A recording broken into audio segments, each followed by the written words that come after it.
Maseches Chagiga Daf Tezvav is primarily Agadata discussing the Kfira and the Avikarsis of Acher. The Gemara has just described the four people who went into the Pardes, the realm in Shemayim where HaKadosh Baruch Hu, as it were, is Rabbi Kiva, Ben Zoma, Ben Azai, and Acher. And the Gemara has mentioned Rabbi Akiva, who went in B'Shalom and came out B'Shalom, and Ben Zoma, who did not return with his sanity intact, and Ben Azai, who did not return alive, and Acher, who did not return with his faith in HaKadosh Baruch Hu intact. So the Gemara is going to go through each of them, and the Gemara is going to spend some time on Ben Zoma here. The Gemara is going to quote a few things about Ben Zoma that are unrelated once we mention Ben Zoma, and then the Gemara will spend the majority of the daf discussing Acher, and then the Gemara will speak a little bit about Rabbi Akiva. So the Gemara says that Rabbi Akiva went in B'Shalom, came out B'Shalom, and Ben Zoma did not. And then the Gemara says a few things that they asked Ben Zoma. They asked, first of all, are you allowed to neuter a dog? Are you allowed to make a dog misras? Are you allowed to make it unable to reproduce anymore? Now, generally, that would be forbidden to make any animal unable to reproduce, because we have a pasuk that says, it says you cannot bring an animal that does not have its reproductive system intact to HaKadosh Baruch Hu as a carbon, because it's a mum. And then it says, you shouldn't even do such a thing. So the Gemara's question is the Isser to make an animal injured in that way only if it is of the type that could be brought as a carbon, because it says don't bring it as a carbon and then it says not to do it, or even an animal that can't be brought as a carbon, does the Isser apply to that as well? Now the Gemara picks a dog because not only could a dog not be brought as a carbon, but you can't even sell a dog and use the money to buy an animal to bring as a carbon because of an Isser Mechir Kelev. But it could have asked the question about any animal which could never be brought as a carbon. So this question was asked to Ben Zoma. And Zoma answered, it says, you should do it in your land, and that implies kol shev anything in your land, any creature in your land. Now, the second question was asked to Ben Zoma is about a virgin who became pregnant. And she still has basulim, she still has the virginal covering. The question is, do we assume that she really is a virgin? Do we assume that she must have had some kind of intercourse, and that's why she's pregnant? Now, the nafkamina l'alacha is if she's forbidden to a kohen gadol or not. A kohen gadol is only allowed to marry a basula. So the Gemara says there's two possibilities. It could be that she became pregnant there through a bia, through a physical interaction, which just avoided tearing the psulim. The Gemara calls that Shmuel's method. Shmuel says that he's able to do that. Or it's possible that she became pregnant in what the Gemara calls the bathtub. That is, that she had the zera inserted into her without any physical interaction. The Gemara gives an example of that as if she took a bath in water in which somebody had put zera. Now, this could not happen scientifically, but we could have other ways of doing that, such as artificial insemination. So the Gemara says, which one do we assume happened? So the Gemara says Shmuel's method is not shchiach. Most people are not able to do that, and therefore we can go with the assumption that it must have been an artificial insemination of some sort, and therefore she's a psula. So the Gemara asks, but if it was in the bath water, then it couldn't make her pregnant, because we know that Shmuel says is that any time the zera does not leave the body of the man with the force of an arrow, it cannot impregnate the woman. So the Gemara says, no, that's not a problem. It's talking about where it left his body with the force of an arrow and went into the bath water, and therefore it is healthy enough to impregnate the woman, and then it came into her in other ways through the bath water, and therefore that's what we assume happened, and she's mutter to a kohen gadol. Okay, now the Gemara says it was an incident that happened with Rabbi Yeshua ben Chanania, who was standing on the steps of the Harabayis, and Ben Zoma saw him. He saw Ben Zoma. And it's Ben Zoma saw him, the Gemara says, and he did not stand up for him. So he said that is Ben Zoma did not stand up for Rabbi Yeshua ben Chanania. So the Gemara says, Rabbi Yeshua ben Chanania says, what was Ben Zoma so distracted with over here? What were you so busy with? He didn't stand up. So he said, I was looking at the border between the upper waters and the lower waters. The Psukim in Ma'aser Bereishis talk about upper water and lower water.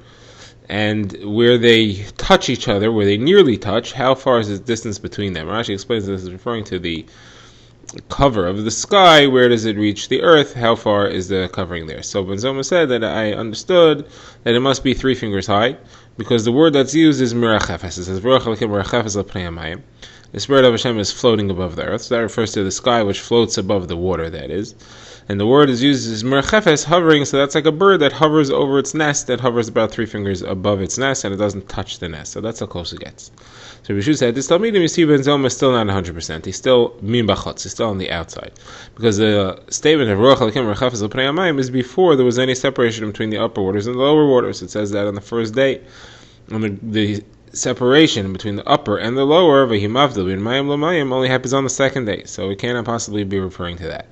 So how much is the separation? So the Gemara says it's a very tiny amount. The Gemara brings 3 ways of describing how small it is. Rav Yaakov says it's the thickness of a hair. The Rabbanan say it's like the space between 2 planks of wood making up a bridge surface. They're snug, they're flush with each other, but there is some tiny space there. And Marzutra Pasli Ravasi says it's like 2 cloths spread on top of each other, or 2 chairs that are rubbing against each other.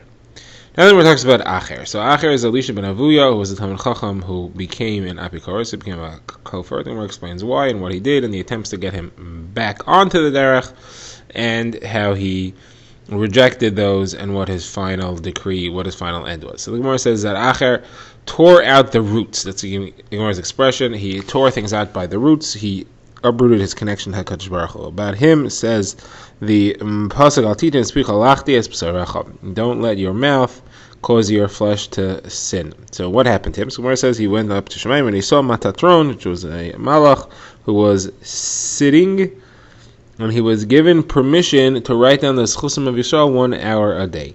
So the Gemara says that he said that this can't be.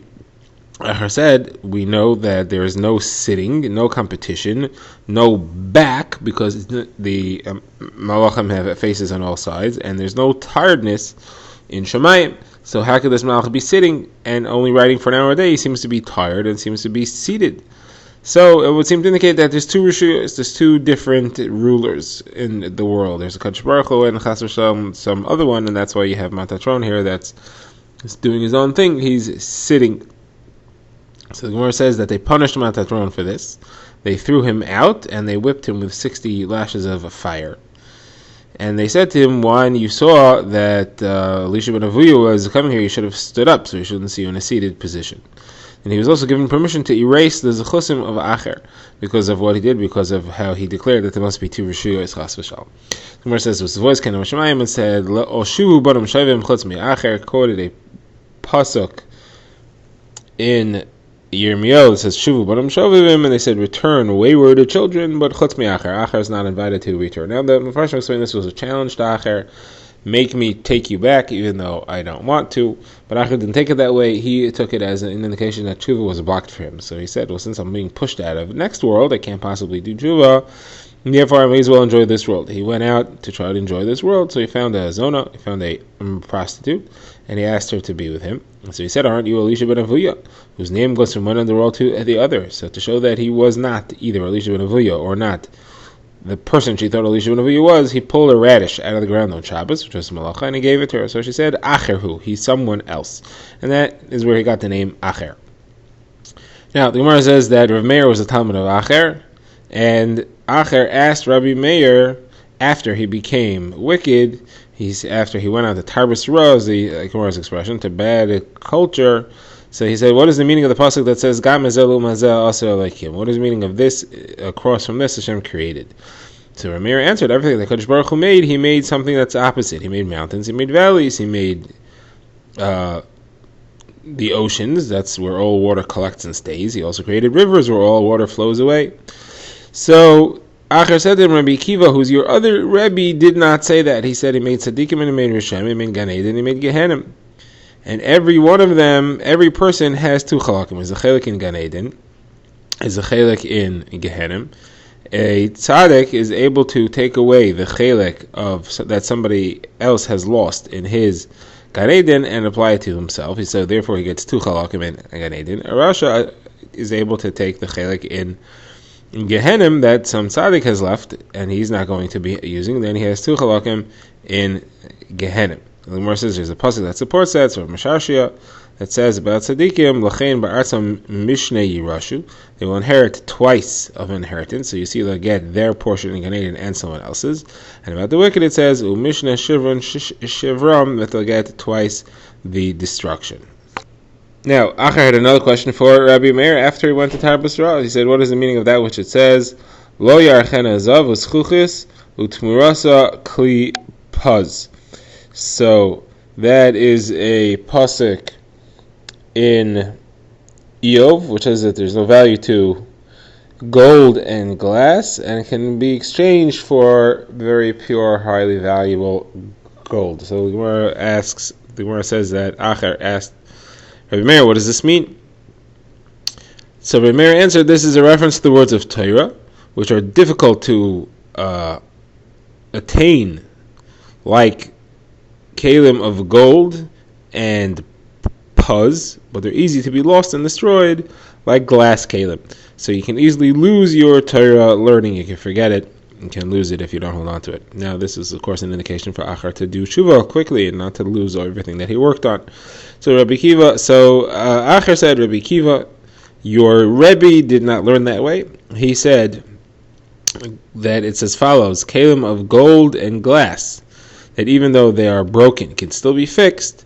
The Talmud Chacham, even though he becomes ruined, can still be fixed. So Rabbi Meir said, okay, perfect, so come back, do tshuva. So he said, for me it's too late, because I already heard from behind the curtain that it's from HaKadosh Baruch Hu, Shuva manam shavim chutz mi'acher, everyone's invited to tshuva except for Acher. So now the Gemara quotes a brisa. This is the incident happened where Acher was riding on a horse on Shabbos, which is of course Azar, it's a malacha. And Rabbi Meir was walking with him to learn Torah from him as he was being Mechal Shabbos. At some point he said, Acher said to Rabbi Meir, go back, you have to stop here because I was counting the footsteps of my horse and I know that Tchum Shabbos ends here, so I'm going to keep going because I don't care, but you go back. So Rabbi Meir said, you also come back. So he said, didn't I tell you already? I heard from behind the curtain that Shuvah Shavim Chutz Mi'acher. So Acher was attacked him, that is, Rabbi Meir kept on trying to convince Acher to do tshuva. So Acher went to the Beis Medrash, and he went to the Beis Medrash to find the excuses that he was not able to. So the Gemara says he went and he asked the child there, what is the pasuk that you're learning? And the pasuk that he was learning was one from Yeshayahu, and he said, Ein shalom amar Hashem l'Rishayim. There's no peace, Hashem said to the wicked, meaning there's no way out. Then he went to another Beis Medrash, and he was asked the same thing, and therefore he was quoted from Yirmiyahu. He said, Kiyim techabsi b'neseh v'sarbi l'chbaris nichtam avonich lefanai om Hashem Elokim. That if you clean yourself with soap and you wash it off with lye, you'll still be stained before me. Another indication that tshuva will not be accepted from him. So he went to a third shul, and he asked the child there, what pasuk are you learning? And this time he was given a pasuk from Sefer Yirmiyahu that said, V'at shadud ma ta'asi kisul b'shishani kisadi adi zav yisikri b'poch einayach lashav tisyapi ma'asu b'ach oigvim na'ashechi v'akeshu.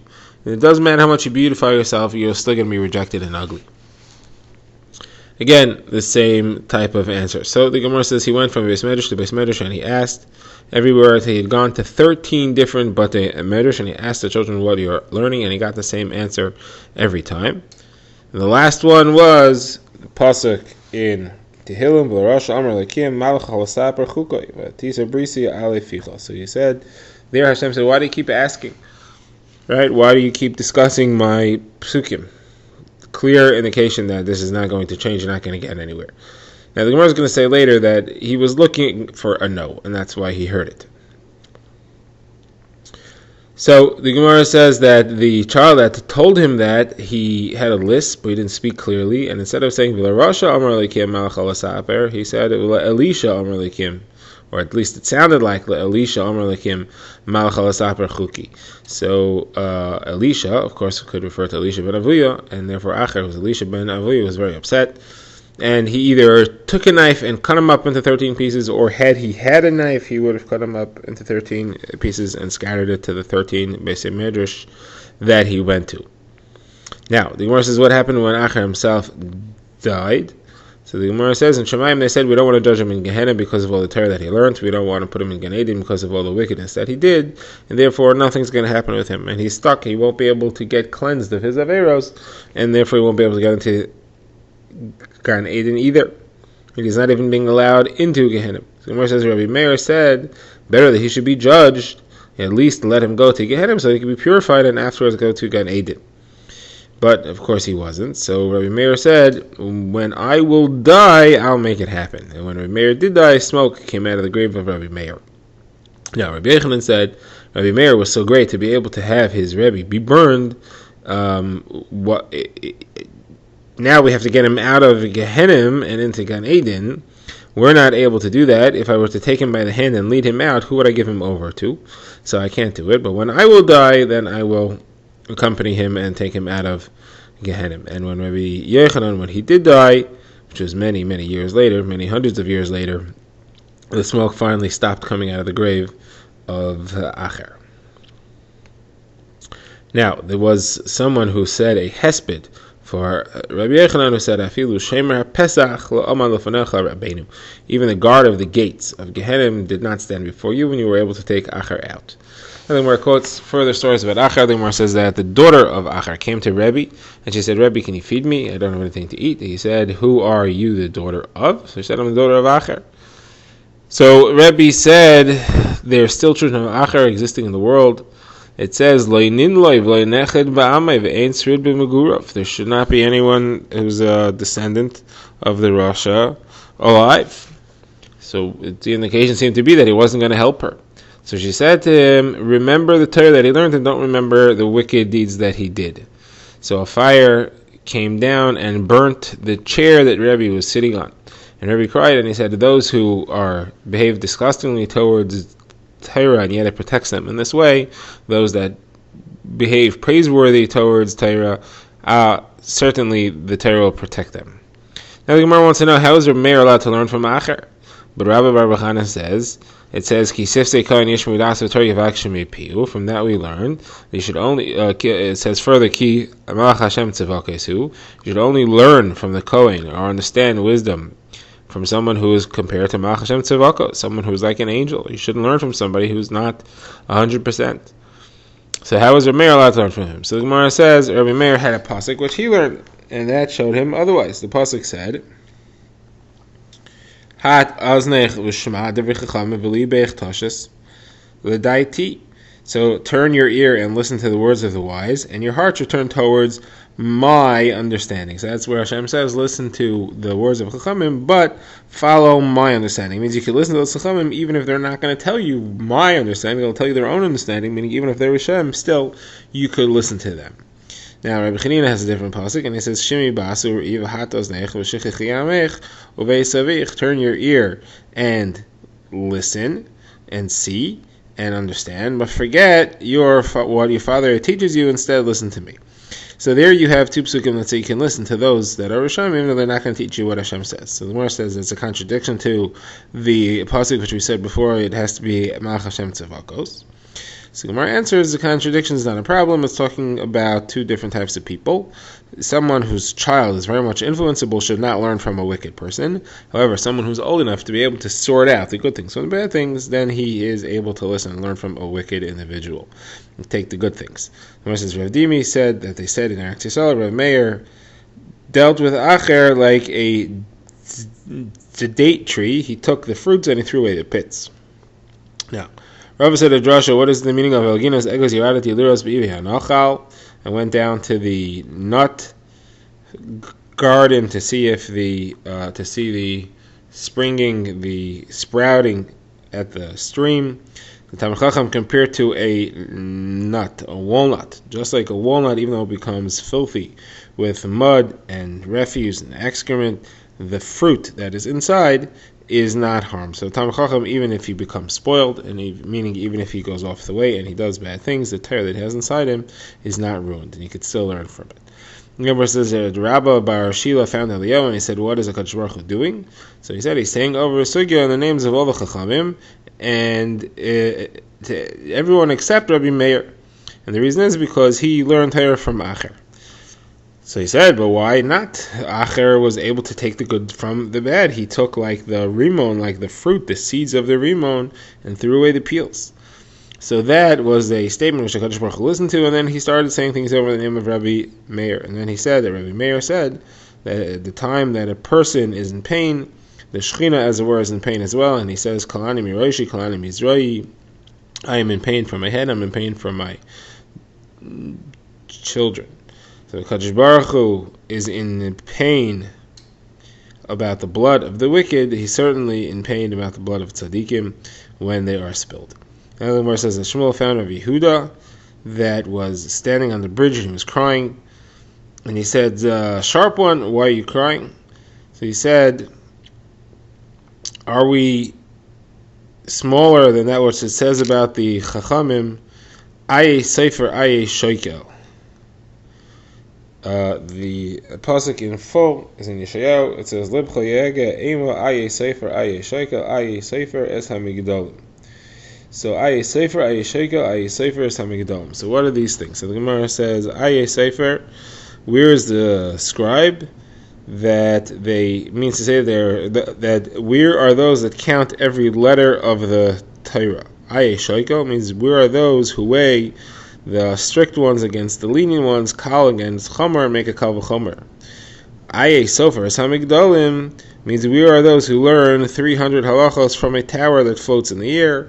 Rashi gives a shipshatim there. One of them meaning you can learn three things from the shape of the lamid, which has a tower, as it were, that seems to stick up from the line. Gemara says Rabbi Ami said that there were 300 questions that were asked, that were learned, discussed by Doeg and Achitophel from the Migdal Perech Ba'avir, from the tower that sticks in the air. Again, in reference to the Lamed. Yeah, we learned there were 3 kings and 4 people that did not have a chelik in Ha'am Haba. Amongst them were none other than Achitophel and Doeg. So you see, you could have people who learn a tremendous amount, and yet they lose their chelik in Ha'am Haba. So Rabbi Yehuda was crying because if people could learn so much and still lose their chelik in Ha'am Haba, what's going to be with us? So he answered him, and he said, smart one, these people always had a rock on their heart. They were never 100%. What happened with Acher? So Gemara says that he always used to sing non-Jewish songs, and he would read books that had kfira in them. Even when he was in the Beis Medrash, he would stand up, and books of abikarsis would fall from his lap. And the Gemara says that someone by the name of Nimos Hagardi asked Rabbi Meir that if you put wool into a vat of ink, the dye will stick to the wool, it will color it. So how is it that Acher was not protected by the Torah that he learned? So Gemara says because wool will not absorb the dye if it was dirty before you put it in. So you got to have wool be clean before it gets put in, and Acher was not clean. Acher had other problematic thoughts which interfered. The Gemara concludes the discussion of Acher. Now the Gemara goes on to talk about Rabbi Akiva. So the Gemara says Rabbi Akiva went in peace, it came out in peace. About him, the Torah says, Meshchena Acharach Nerutza, pull me towards you, I will run. And the Gemara says that even Rabbi Akiva, though, the Malachi Ashares, the angels wanted to push him away, and HaKadosh Baruch Hu said, leave this old man, he is fitting to serve in my honor. What's a drasha? Versus Rabbi Bar Bachana said the name of Rabbi Yochanan, V'asam Rivas Kodesh. Gemara is asking, how did Rabbi Akiva know where to not look so that he shouldn't be in a situation of somebody who saw HaKadosh Baruch Hu and cannot escape healthy? So Gemara says he learned from one of these psukim, either from where it says V'asam Rivos Kodesh, that is, he comes from Rivos Kodesh, he understood what that means, or Oisu B'Revava, Shalom, or it's from Dagul Mervava, he is a dugma in the Revava, is an example of him in the Revava. Rishakir says it's from Hashem Tzavak Shema Adonhu B'Tzava Shelo. Also gave the source. Hashem is the master of legions, is his name. He's the master of the armies. Mechibar Abba, and then Rav Yochanan says it's from this. It says Lo Baruch Hashem V'Achar Haruach Eish, Lo Baruch Hashem V'Achar Harash Eish, Lo Be'eish Hashem. That is again Lo Baruch Hashem V'Achar Haruach Harash. Hashem is not in the wind, and after the wind came a noise. Hashem is not in the noise, and after the noise came fire. Hashem is not in the fire, and after the fire came a still thin sound. Kol demaba daka v'hine Hashem aver, and that is the passing of HaKadosh Baruch Hu. So Rabbi Akiva learned from these. We are to look and we are to not look, and was able to escape intact.